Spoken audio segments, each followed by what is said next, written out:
The Gwragedd Annwn.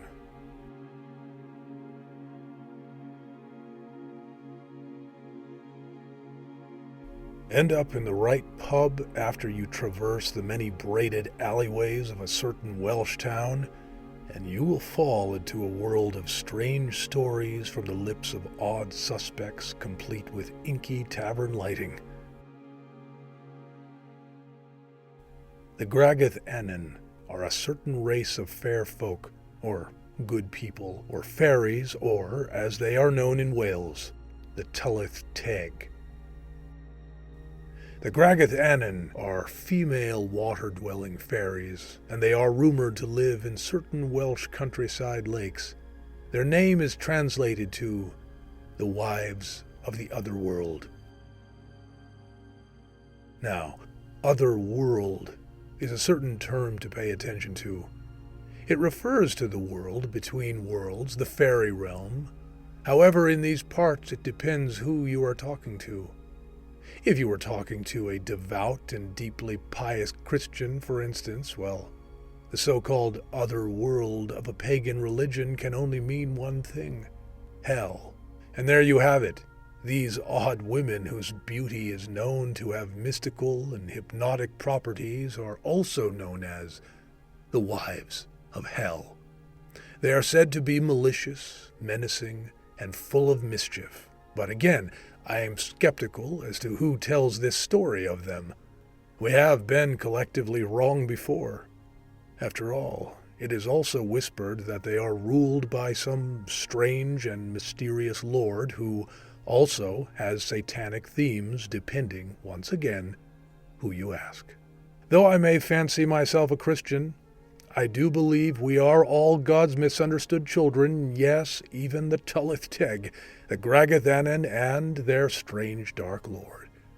Yes, according to local lore, the Gwragedd and their dark lord live in a castle that was long abandoned by the humans who built it. Somehow these fairy folk have taken and repurposed it as their own. Through some dark magic, it disappeared from its foundations and is said to be below the surface of certain lakes. Yes, lakes, plural. The castle moves from lake to lake, and the locals claim to know this because on some nights the towers and ramparts can be seen rising from the water's surface. And sometimes there are strange, eerie bells being sounded, the fairy bells. I heard this in differing degrees and became drawn to this strange world. I don't know why. But then again, one important thing about me, I have always been drawn to water. This is odd because I have also feared it. I'm not the best swimmer. I've always wanted to learn and improve. But nevertheless, I am moved to find these lakes. Something possessed me to pack my bags and head for damned Wales when I was told of the people in the lakes. Is this uncharacteristic of me? Yes. Do I feel weird and borderline just for doing this? Definitely.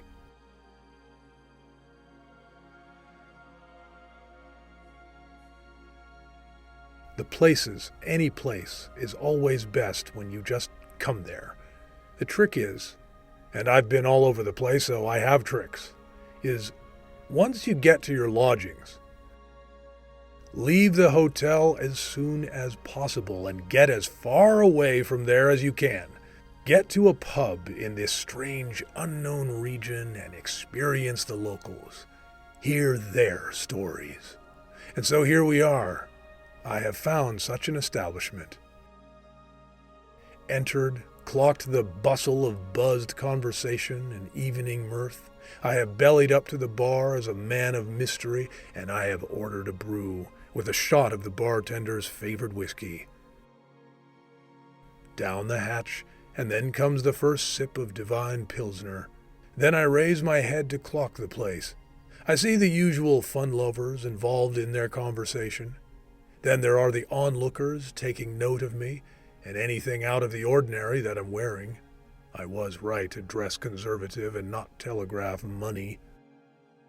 Next thing I know, there's a bit of laughter on one end.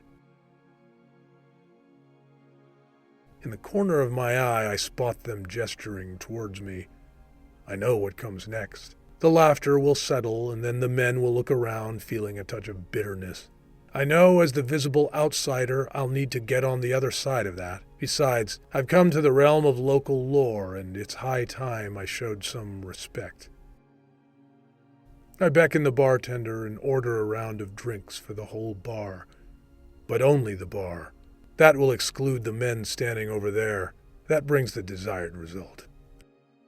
No one is going to feel creeped out by me anymore.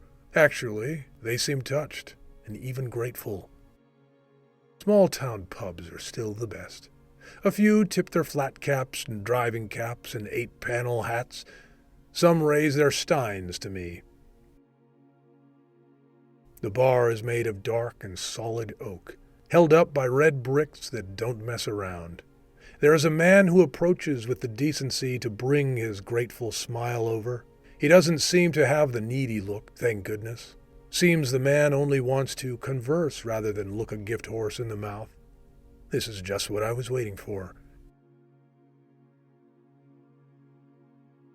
I want to see the Gwragedd Annwn, the wives, for myself.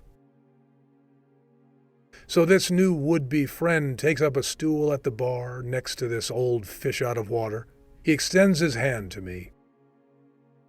I'm Rusty. Or if you don't have the energy, call me Russ.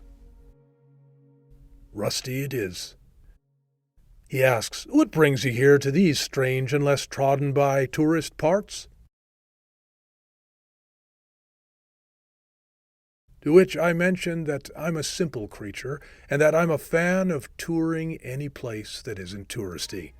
That fetches a laugh from the friend. He notices my accent is American, and he mentions that he and some of the other blokes there are looking to immigrate to the States and make a go of it. This is a good subject for me, and we are soon on a roll. I brace myself as the other patrons in the friends group come by on his gesture.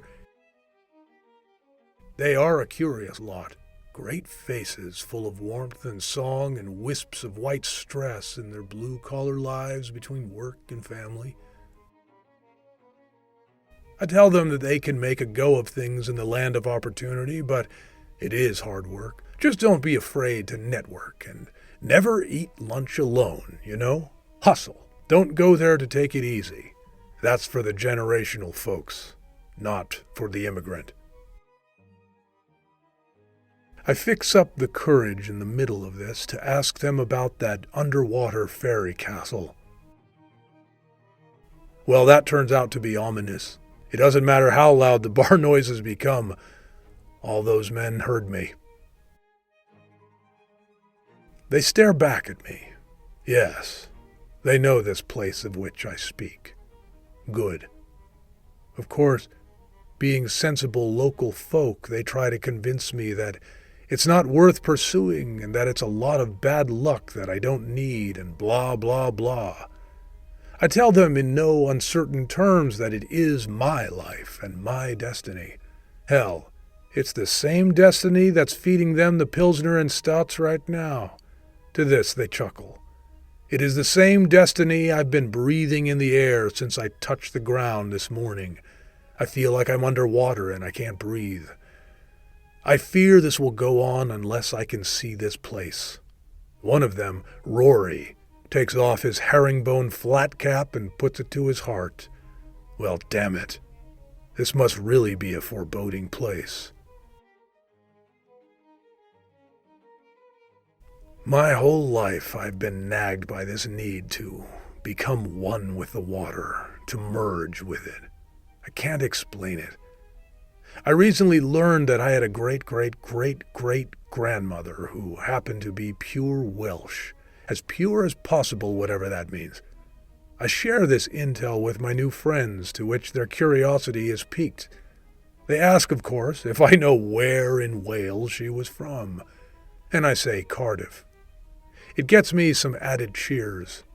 The tension leaves us successfully. Now I will let them come back and talk to me of their own accord about the Gwragedd, the water wives. They will need to warm up to talking about their eerie lore, I figure. Irene, if you saw me now, off in some remote village chasing your ghost, Lord help me. And then I think of Irene. Well, I guess the look is palpable because Rusty asks me what's wrong. Do I look that bad? I guess I do, and I suppose I could share a little bit of it with him. She's gone. Her name is Irene. I pushed her away. I have deep and still waters, you could say. It was the last thing I wanted to do. But wives, man, they see things before you do, or can. They tell you about it. They give you time to adjust, if you are lucky. Then you change accordingly, if you are lucky. Another beer appears in front of me, and I come back to earth. I look at it and then to Rusty. That was nice of him. He seems in earnest, and I nod gratefully. Then he gets the other look in his eyes, like in a crowded place, and suddenly no one else is there but us. And he asks the real question. What are you really doing here?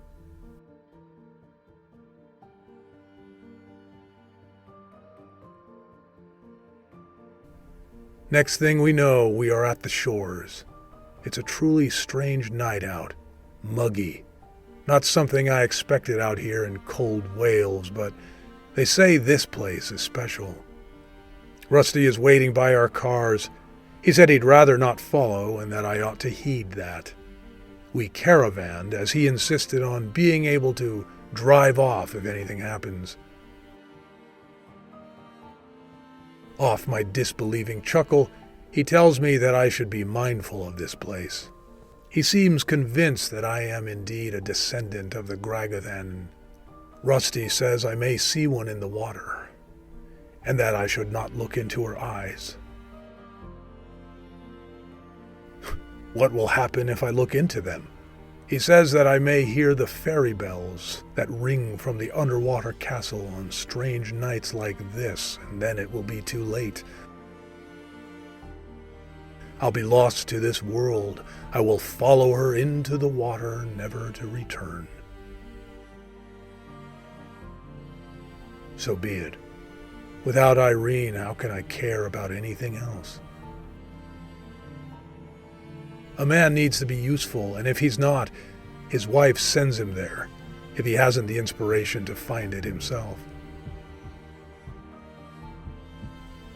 As I ponder this past conversation further and further, I realize that Rusty is calling to me from up the hill. Except now he is actually calling to me from halfway. His voice had been getting louder and closer, but I didn't notice it because I was so enthralled by a spellbinding sight.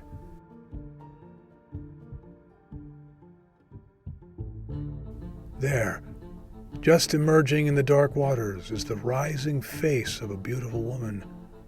All that is visible is her face, down to those captivating lips of hers. I can barely make out her chin, but the water is pitch black. Still, it is not as black as the deep pools of her eyes. I wonder how many hapless men before me have been swallowed up never to be heard from again. God help me, I followed her into this water, knee deep. My loafers are soaked. No wonder Rusty has been yelling. But the swishing waters are so calming. It feels like all those long showers I used to take in the morning. I always felt like I was home there, until I turned the water off. It feels relaxing like nothing else. I could die here, being held by her gaze. Still, Rusty calls to me. Strangely, he sounds further away, although he is coming closer. I recall his laughter in the pub. He is different now. Where he was carefree and sensitive, he is getting wild with fear. It's odd the sides you notice of someone you just met. I remember him telling me amidst all the loud pub noises about the Gwragedd Annwn, those beautiful ladies who live in the lake, and that they were supposedly old inhabitants of an ancient Welsh town. Apparently the villagers had a famous friend from there, St. Patrick. He returned there one day after his many exploits, and they all showed him an ugly, bitter side. They all began insulting him in Welsh. Now, to be insulted is bad, but to be so ridiculed in Welsh, now that is a truly mystical offense.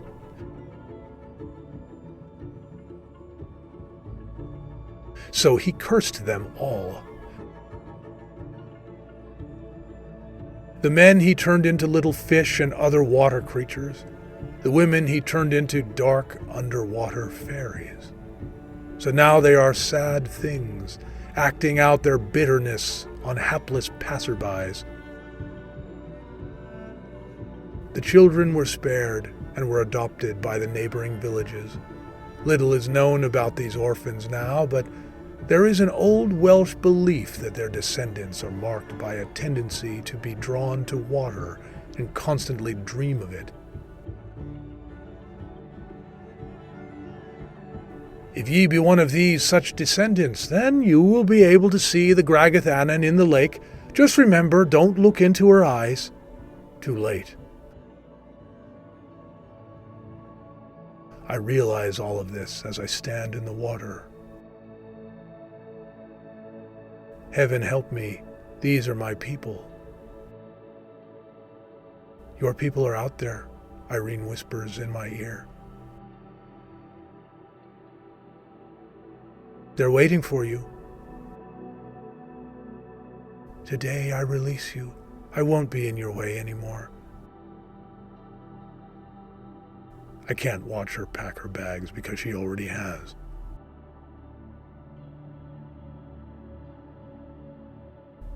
I don't want you to be right on this, Irene.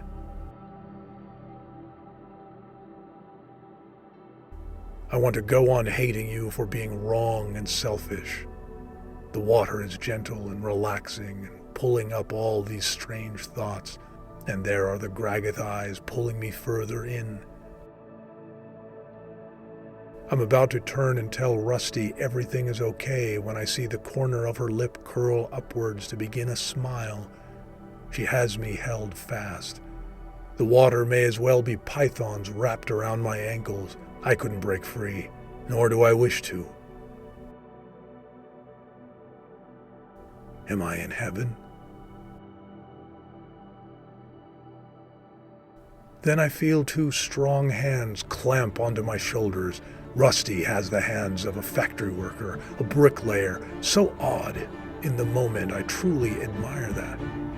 The man works hard. He does the dirty job that other people will not, and those people will make more money than him. It's because he cares. He is a capable man, but he is not capable of wrenching me free from the Gwragedd Annwn. No one is. I whirl around and push him off of me. Down he falls into the water. I am instantly back looking at her, back in my luminous trance. Her lips are ever so slightly parted. Her upper front teeth rest gently on her lower lips as if she were about to utter my name. Frank.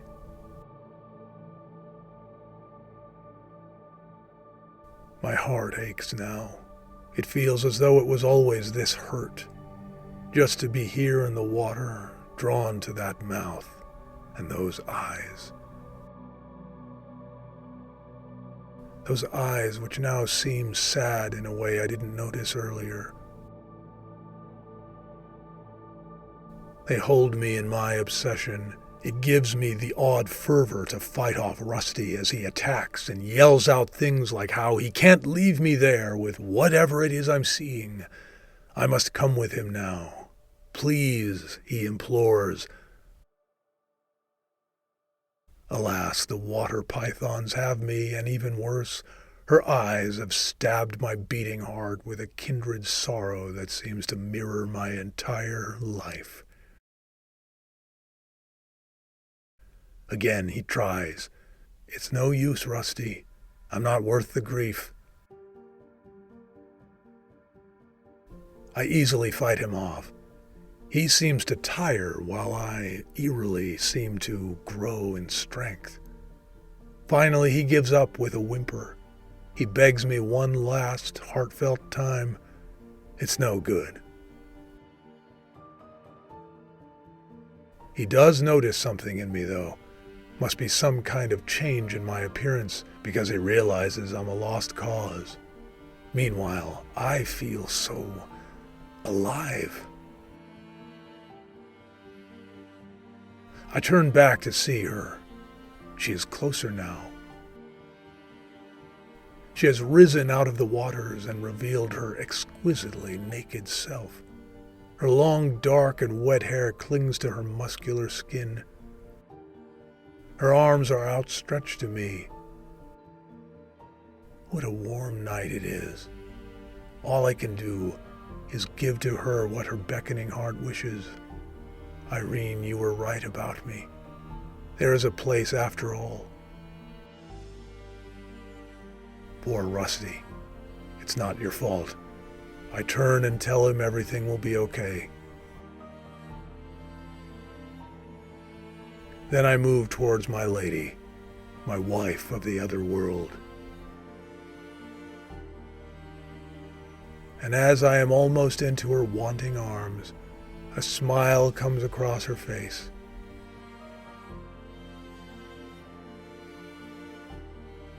Strange, however.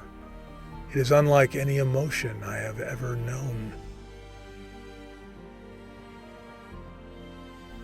I don't know why, but I feel fear.